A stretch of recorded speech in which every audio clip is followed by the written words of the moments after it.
Antara marang hati-hatimu kakak.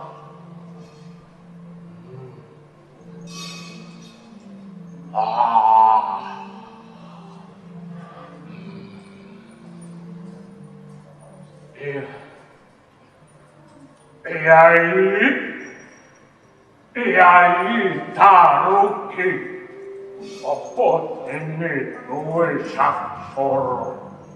Yono dawuh apa kakang? Ono dawuh apa kakang? Sejatine kancen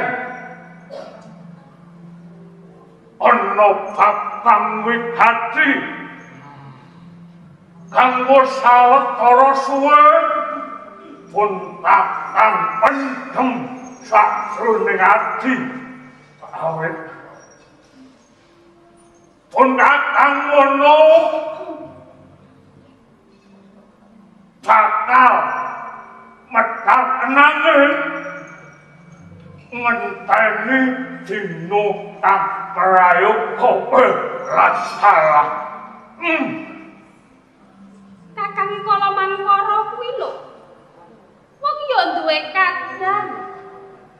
Yen ana perkara rak ya prayogane iki dirembug bebarengan to kakang. Sing dadi gubling rasane atimu sejatine apa to kakang? Iyo. Indak rasa pancen. Waktu dina iki minangka tukang prayoga awit jeneng sira sakloron sport ngancik aku ning dosa. Kowe sakloron wis gedhe-gedhe mestine bakal mangerteni. Kakang bakal dedonge setitik supaya jeneng sira sakloron mangerteni saka mbukane. Ya kakang aku bakal krungu penting dadi andahan. Andana marang adi-adimu kakang. Dedemono ngenani bapakku lan bapakmu. Ya patih Mamang Murkaya Mamang Gono.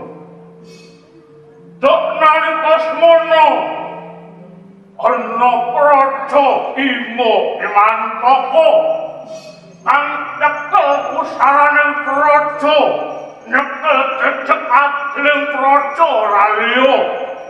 Iya sinuwun Prabu Nirpata Tawada. Bapakku lan bapakmu minangka Prangkanata minangka pagih. Cekong Sabanjure kakang Sun Prabu Nirwata Kawarta Gandrung Ayulung lawan sawijiné mitra kari ya Dewi Suprabana. Nanging maneh tatresnane kowe ngono ditampil karo Jawata. Kanggo arsat paugeran yen to sawijine raseksa ngono ora pantes sesandingan kalawan Midodari Latara ndadekake dungane Sun Prabu. Mamang murka minangka ati uga ora bisa narimake mula. Bapakku Mamang Murka kautus buka dalan kemudian satengah wono ketemu karo sawijining kawan kan Karang Ciptane. Kuwi kawan Ciptane kang uwus nyirnakake bapakku lan bapakmu. Kuwi perkarane kakangmu iki mangerteni senajan kok kakangmu iki isih timur lan kowe sakloron isih dijabang isih diputang kawan kandheng ibu, mula kowe ora mangerteni lelakon iki. Semono uga kawan bapake Suksara sakuse sinuwun Prabu Nirwata Kawaca sirna ning pangane Begawan Ciptane. Paman Mamang Ndono uga ora nirmanake. Semono uga marang nasibe mati ning pangane Begawan Ciptane. Kowe undraning perkara kanggo gawe tingunge rasaku wiwit seprono nganti sprene.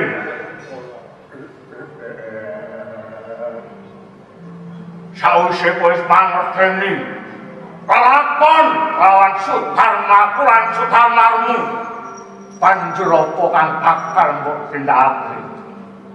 Kakang Mamang Murka, dadi perkara iki kang dadi pikirmu seprono seprene iki to Kakang. Kakang. Aku kalawan Yayi Suksara mono wis mancik tewas. Yen to mangerteni kahanan kaya mangkene aku ya ora bakal narimakake. Lek kaya mangkono to Yayi. Semono aku ya ora trima. Yen to bapakku kapercaya dening Begawan Ciptane kowe lantaran keparat wis kemawani percaya marang bapakku kowe yo aku bakal masuk kakak. Aku percaya yen jeneng Sira Suksara yen wis mangerteni lakon bakal males hukum jejere anak samestine bakal mikul kur mendem jero samestine kang nanging apa kowe wis mangerteni sejatine Begawan Ciptane kuwi sapa? Yen to kemprung Begawan Ciptane kawujudane nganti saiki aku uga durung mangerteni kan. Apa kowe uga wis weruh sapa to Begawan Ciptane kuwi? Kakang Mamang Murka, yen to rasise panggonku keprungu pawarta, yen to Begawan Ciptane mono Naralya ya Raden Arjuna. Apa bener kuwi Kakang? Lah dalah lantip kowe nduk. Kantipane kuwi Arjuna. Iya, pancen bener apa kang diaturmu. Sausé pun kakang ngono. Saksune bakal itik pun kakang gawe para senopati, para prajurit laku pendem Bupati sejatine ciptane ku sapa lah kuwi mau Panengah Pandhawa iya Janaka. Kakang Mamang Murka. Nggih. Perkara iki kakang ora sawah sumelang. Aku kang bakal jumangkah malesake sedaning Kanjeng Rama Suwargi kakang. Duh, ini ada.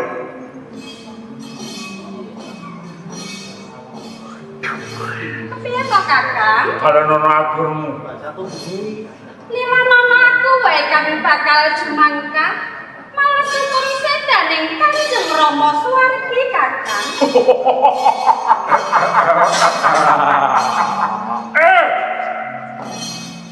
Kowe kuwi mbok yo ngilu. Kowe iki manungsa. Geranganmu iki lho masmu iki wae isih mikir apa yang bakal menang.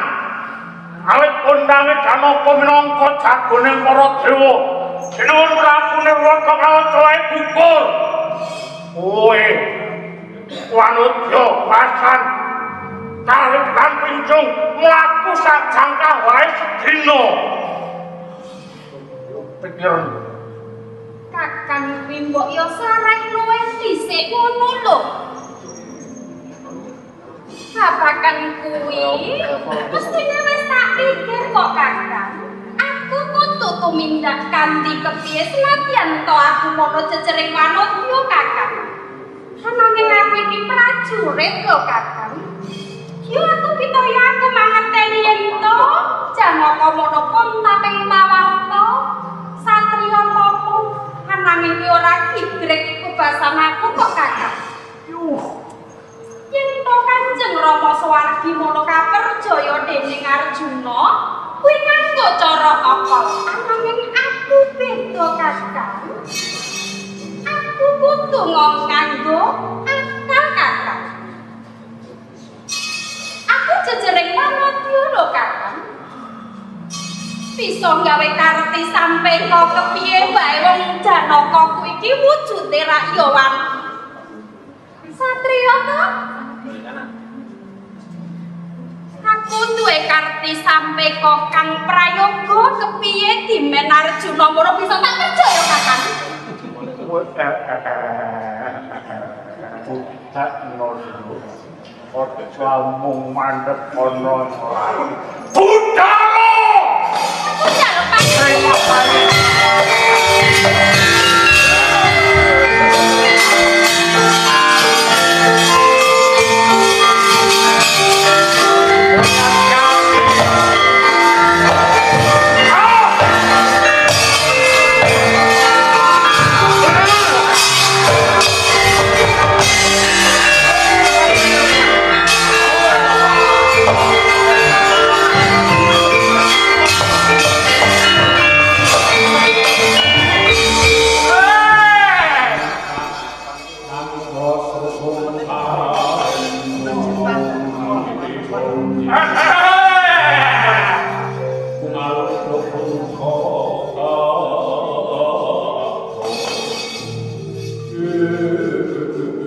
Senopati kabeh prajurit Sinemon. Wektu dina iki ana dedikan kang tak sampelake marang sira kabeh. Inggih apa menika Raden? Upatyo kagaran Janaka. Raden. Yen wis ketemu sing jenenge Janaka, kondange jare bagus. Engko patenane ya. Iki jenenge yen tadiku iki mau wis lumaku luwih dhisik mula.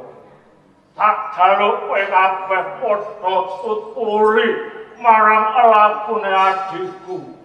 Yen to mengko ana apa-apane Purwasesa nang tanganmu kabeh. Wis bakal apa-apane. Yo.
Anampi rawuhipun ibu.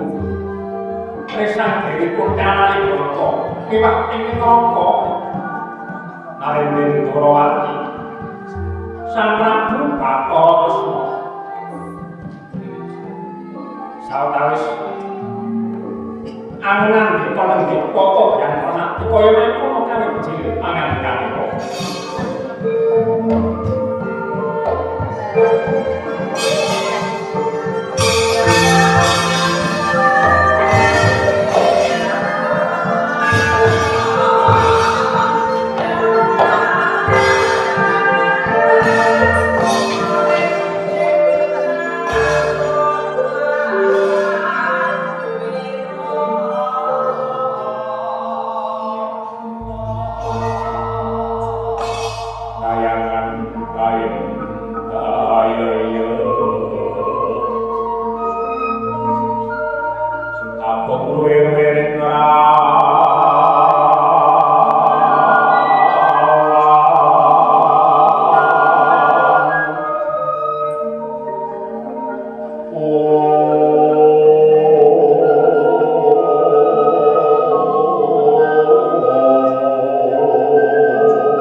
Katangipun Kakang Kyai Sarawet Pamu Janaka ngaturaken sembah pangabekti mugi kunjuk sehandap pepodo patuh sakewara.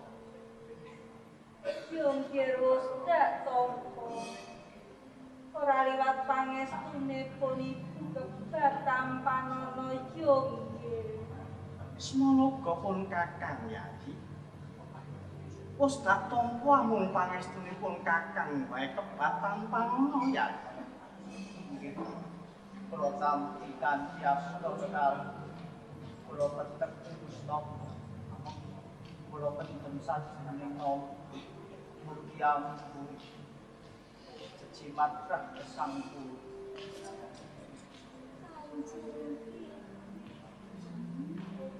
Kanjeng titipun Yongge sembut sarawuh aku ngaturke bekti Jawa dak tampa bektimu ora liwat pangestuku kebatan panono awet sinisian kelawan garwamu Yongge angetangkon kumunjuk Kakang Prabu Tresna Sembotra apa? Sarawuh aku ngaturke bekti yo Kakang. Ya wis tak tampa. Namung pamujinipun Kakang lawan jeneng sira muga dawa ususmu anggonmu sesandingan kelawan Janaka ya. Sio Kakang. Kanjeng Ibu Kunti dalah Koko Prabu Sri Bathara Kresna. Yo nggih, dikandhi Sayu kepungkur. Kena sapa? Sarana paduka Sri Kandi ugi ngaturaken sungkem pangabekti konco mawantu sandha pepodo paduka. Yo nggih, sak tombo jeneng sira kudu tansah sinisian lawan garwamu. Bojoku Mbak Ayumu yo. Wis tak tampa kenes. Namung Kakang kuwi tansah memuji lawan jeneng sira. Muga Gusti Kang Akarya Jagat iki tansah paring wahyu lawan jeneng sira. Tanggen kula mung. Wangsa dateng pati Kanjeng Ibu dalah jeneng Koko Prabu. Yo kepiye Hyang Janaka. Waleh-waleh menapa anggen pati. Kula aturi rawuh dhateng kasatriyan Madura wonten bab setunggal ingkang damel kodene rasman kula dalah damel ajrih dhateng manah kula sampun tigang dinten anggen mapan wonten ing kasatriyan Madura bebasan turu rajina mangan ora doyan badhe kisah saking kasatriyan Madura uga kula ajrih menika awit saking kula ibar dewa yumpena ingkang aneh-aneh jeneng Koko Prabu dalah Kanjeng Ibu.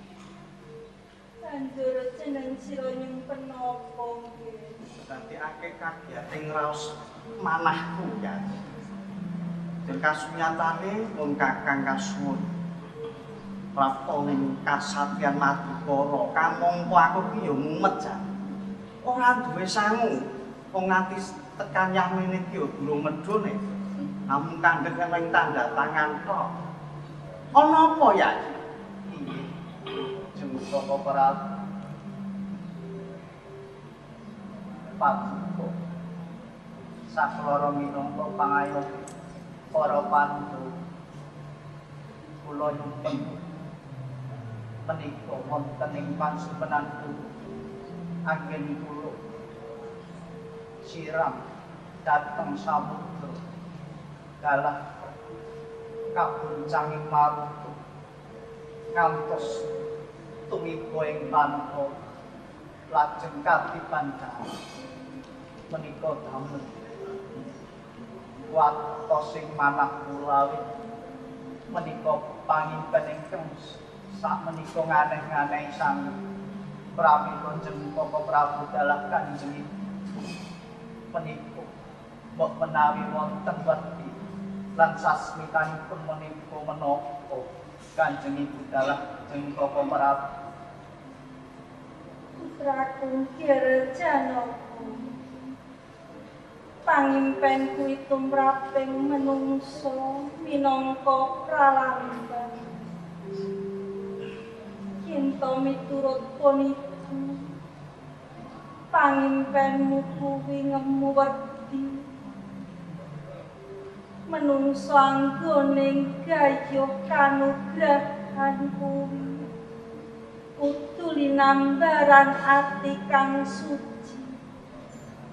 Jembar segarane tegese sabar. Awit sabar kuwi wiwarane kamulyan jati. Nanging padhaane titah kang lagi cedhak nampa kanugrahan kuwi cedhak ing sambi kala Gedhe kudu rencana. Mula kene jeneng sira kudu prayitna ngati-ati. Sarta eling lan waspada yo. Semoran manuk wong ngampung Tapi kaunaning kaos yang malah omatung Arisan pun kawat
Tejane wong kang anyar kabeh.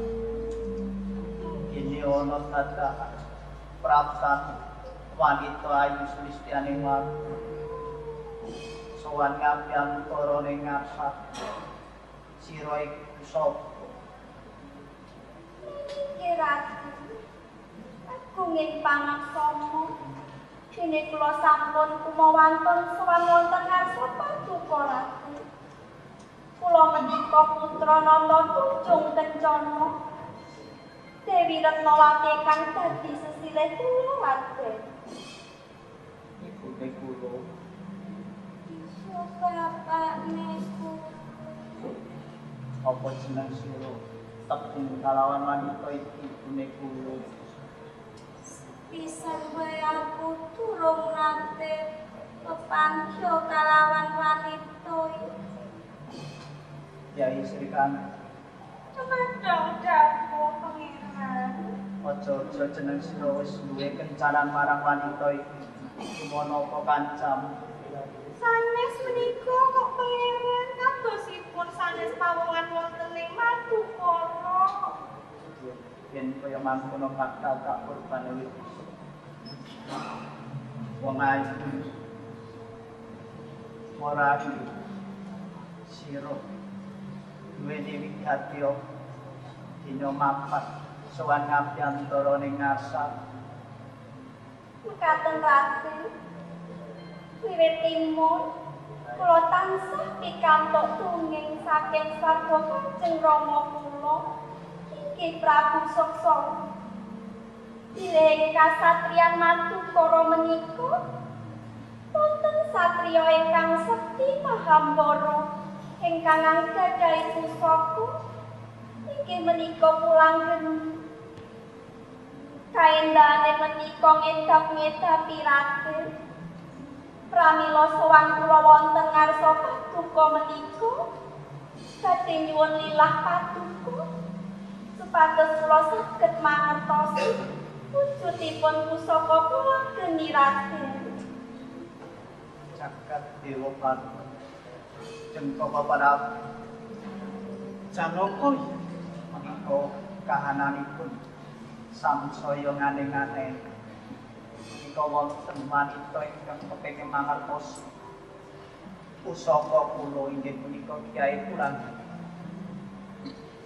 Saking kamangka pusaka kula menika pusaka boten pusaka ingkang tinemplekan dening permata lan sampun roti nayeng menika Jengko Prabu.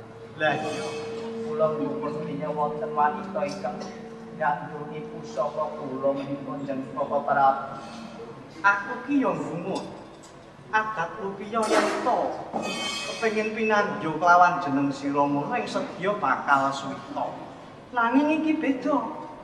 Kepengin ngerti pusakamu lah ngono. Lah iki janjane iki wujude kaya ngapa to aku kok ya. Kantek manut ya wae gandrung karo pusakamu iki lho. Nanging pun kakang kuwi kan jejere tamu. Purba wasesa ning astamu ya. Inggih jeneng Bapak Prabu. Ya. Yen to jeneng sira ageng rasamu kepengin mangerteni pusakaku yo Kiai pulang ora usah dadak ngenteni sesuk saiki uga bakal tak gawe marang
Wes Sri Kandi Sucitra Surata Luwalono kowe dhisik.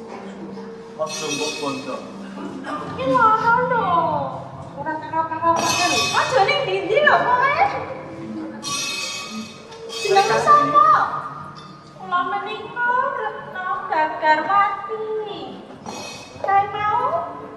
Menika wae sinten? Retno Nawati. Sampun beda to. Lah wong ya busanane bae jebles kok. Kenapa nggih? Iya. Banjur sediamu. Kula menika sejatosipun badhe sumita wonten ngarsanipun Pangeran Arjuna. Dikandi. Wonten dawuh Koko Prabu. Wis durung. Aja grusak-grusak nggonmu tumindak. Kabeh kuwi kudu didindingi siji mboko sawiji. Mula kudu waskita. Jenengmu sapa? Nggih sinuwun kula menika Retno Gagarwati. Sak kula menika Tiyang kapur kanginan boten anggadhahi papan. Lah wong awakmu sakmono iso kabur kangenan. Iki namung leyak-leyak mekaten kok. Sri Kanji, Wonten dako Monggo Prabu. yen to Gagarwati kuwi mau duweni sedya kang kala bakal tumindak merjaya kelawan garwamu. Ora bakal Gagarwati menawa mapan ing Madukara. Lah kados mekaten lho sinuwun. Kula menika ora mangan nangka kok ya entuk pulute iki lho ya kepiye. Aku jaluk pangapura ya Gagarwati. Nuwun inggih Kusuma Dewi. Gagarwati, Kula wonten jawah sinuwun. coba balen napa kang dadi setiamu nganti jeneng sira mapan ana ing kasatriyan Madukara. Nuwun inggih, sekawit kula menika kepengin suwita wonten ngarsanipun Raden Arjuna. Ngene Gagarwati, Nggih kados pundi? iki jenenge Bapak Anglayon Julanus. Sadurunge jeneng sira mapan ana ing Madukara, ana sowane Retnawati kang minangka kasih. Kepengin banget mangerteni wujuding pusaka Nijanaka, Kyai Sulang. Nanging dumadakan ora ana udan ora ana angin sawise Kyai Janaka bakal den butuhake pusakane maca tanpa tilas nah. Lajeng kersa paduka kados pundi sinuwun? Yen to jeneng sira kepengin suwita bakal ndak tampa lan ndak tanggung nanging ana patiba sampire ana syarat-syaranane. Menapa menika syarat-syarananipun sinuwun? Jeneng sira kudu bisa mbalekake Janaka ning kasatan Madukara ndak tanggung suwitamu Gagarwati. Nuwun inggih menawi mekaten nanging kula boten mangertosi wonten pundi tedhah mempati Raden Arjuna menika sinuwun. Aku pitaya kelawan jeneng sira. Ing mengkone bakal pinanggih. Aja wasumlah.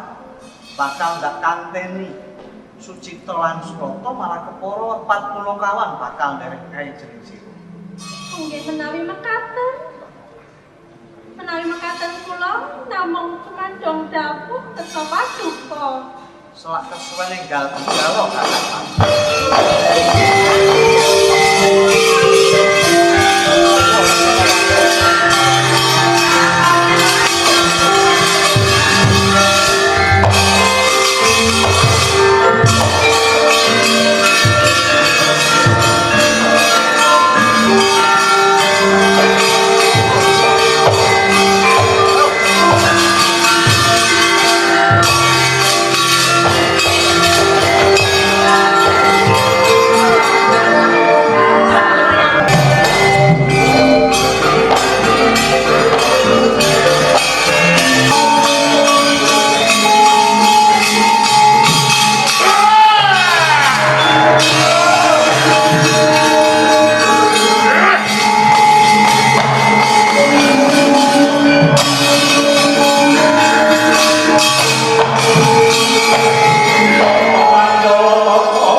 Sulistyawarna, sapa kowe? Yen to tanpa kalapan aku ngono, Retno Gagarwati. Banjur jeneng sira kuwi sapa Pracekta lan dedang kamu para yaksa? Kala Gragaga iki prajurit sisa-sisane Ima Imantaka ngono. Retno Gagar. Retno Gagarwati. Gagar Ati. Wah, ojo kleru karo tak. Oh. Karo ati. Oh. Kowe ayu-ayu tumunung ana ing papan kene. Luwih becik sumingkira yen ora. Kudune sing sumingkir kuwi lak nyoba kowe kabeh. Aku bakal lumawat. Ora kena. Aku bakal ngobati Arjuna. Minggat saka papan kene timbang tak untal. Ali. Ora bakal mundur sapecak. Kowe lak kekak kowe ya.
Tane oke tenan niki Mas. Lho Pak Hendro.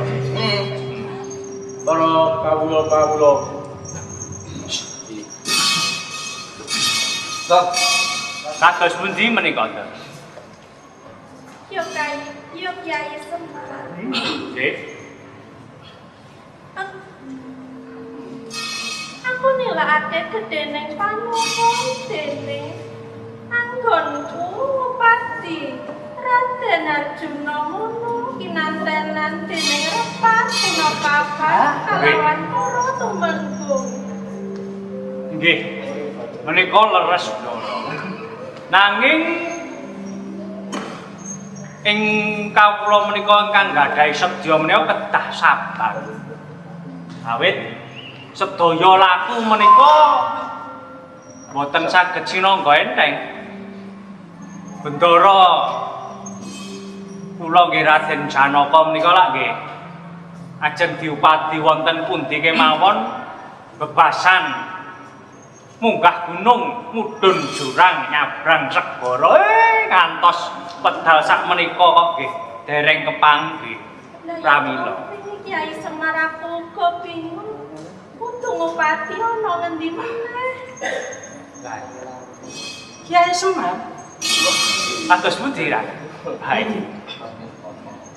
kowe kuwi danyangi ana ing tanah Jawa. Kudune mangerteni ana pundi sesembahanku Raden Janaka Kyai Semar. Nggih.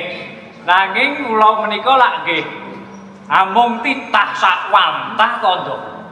Kula menika menungsa sanes dewa sanes Gusti Allah. Menungsa ingkang tebih saking kasampurnan ngoten. Nanging mengkir yen kula tak takon yaksa-yaksa wau menika saking pundi? Yen ngakune ngono mau sisa-sisaning prajurit kuwi mantoko, Kyai. Sisa-sisaning prajurit kuwi mantoko. Sisa-sisaning prajurit Ima Imantaka. Yo Kyai. Wis, Oh, Pak. iki wis. Iki ngopo? Positif. Positif hamil. Apa? Karantina apa, Pak? Positif apa sih? Ima Iman. Oh. Positif iki sing jenenge pucuk dicinta lampun tiba ya iki. Menika to. Karepe kepiye? Mekaten. Ing mrikala semanten menika Prabu Newata Kawaca ingkang gagahi kraton Ima Imantaka menika kaperjaya dening bendara kula inggih Raden Janaka. Nggih kelingan ta? Nggih. Wis ta iki? Heeh, Pak. Panah kan? Heeh. Alake. Yes. Menika wurung tan wurunga. Padha mboten trimakaken. Hukum. Prajurit-prajurit sisa-sisa iki lho. Heeh. Do kepengin cembre ya, hukum. malas hukum. Hukum. Positif ya. Positif. Wis kenah niku nggih. Menika menawi kula waspadakaken prajurite menika ngantos dugi tepis wiringing alas menika. Lah. Pun positif. Niku teng jero alas jero. Jero alas jero. Mangkopati. Jero alas jero. Mang mlebet rodok mlebu melih teng jero alas. Sapa ngerti mengke saged kasempat.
Retnawati. Wonten dawuh Raden. Senadyan aku ora mangerti. Iki aku mapan ora iki. Ananging kabeh kuwi mau ora usah dadak tak pikir awit ana ing papan iki. Bisa keparingan kalawan jeneng sira mung loro ya. Raden Arjuna. Sedaya pakarti kula menika wonten sebabipun Raden. Kabeh iki mawari pakartimu. Ya. Campur kapas sanyu. Awit nalika jeneng sira sawana ing matko sepisanan namatake marang jeneng sira tuh rasaning tresna kalawan jeneng sira Menika cuma kula rasake Raden Arjuna. Yang mengingat kemalang penggara kawas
Mula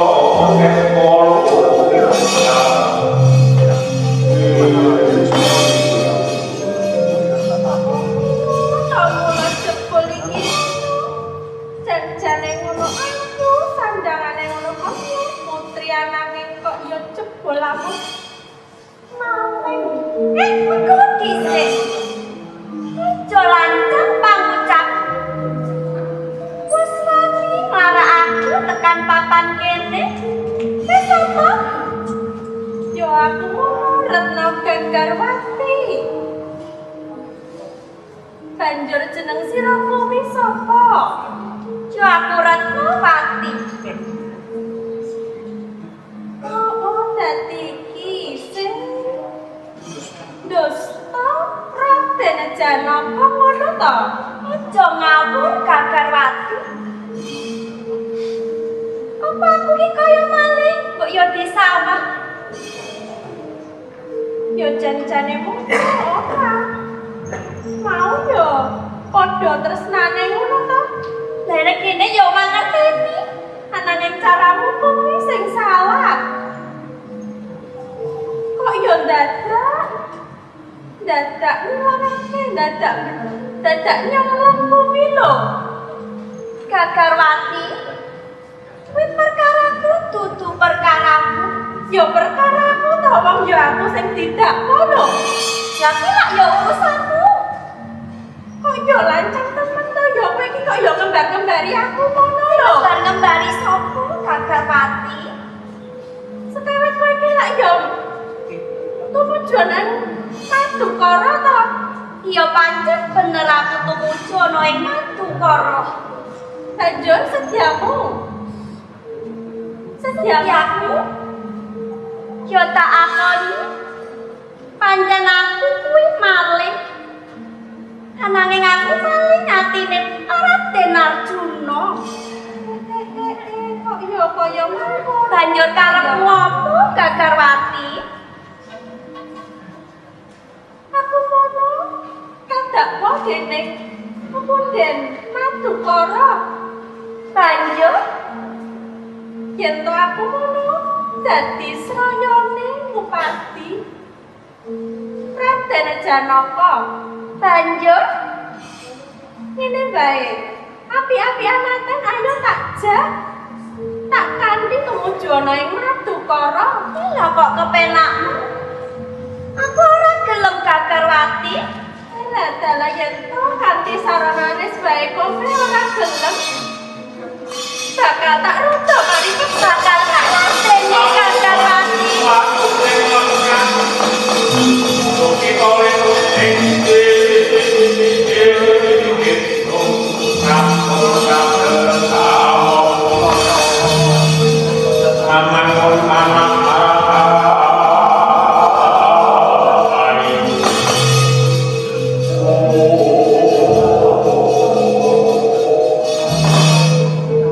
Yo maju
Yai Retnawati.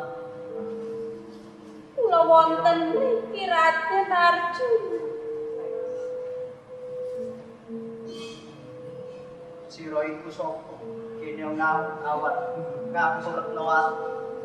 Menapa Pangeran Arjuna kalebian kalawanku? Kula pun Retnawati Raden.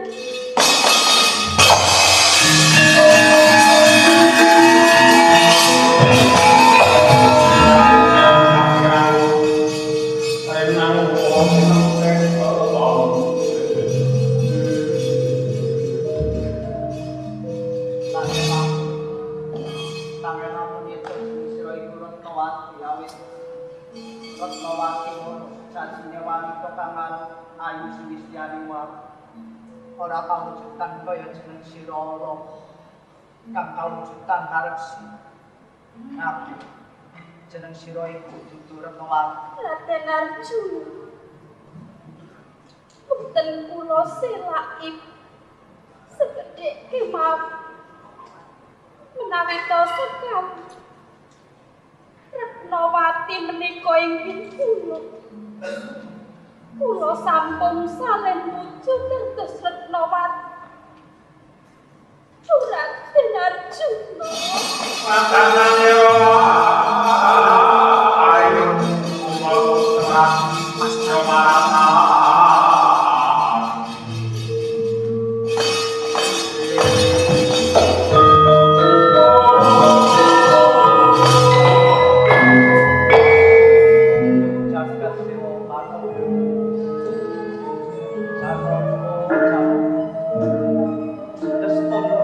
urip. Ini jeneng sira iso ngati. Kene jeneng sira sadya pangapan. Iso luput. Timbake kabeh. Lamun to jeneng sira iki nurut lawan. Nganti besok kapan? Sanon ora bakal nampa pasuitan iku. Mangerti? Pasti Arju. Ya kawujudan ira, kawujudan aresi, kawujudan mau. Sanon ora bakal nampa jeneng sira. Lalek nampa kamu. Wes mati antarane aku lan jeneng sira. Retowan. Sampun kula saged mesthekaken menawi to satriya tama menika boten sedaya adhedhahi watak ingkang utuh kalebet paduka Raden Arjuna.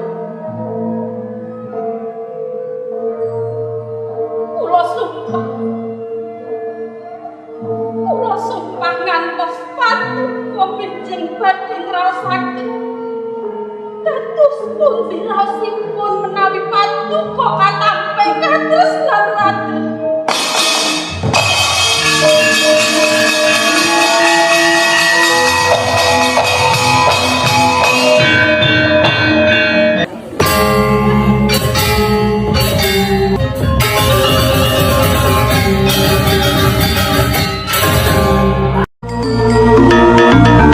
Gedabus bersama Urip Bonus Channel.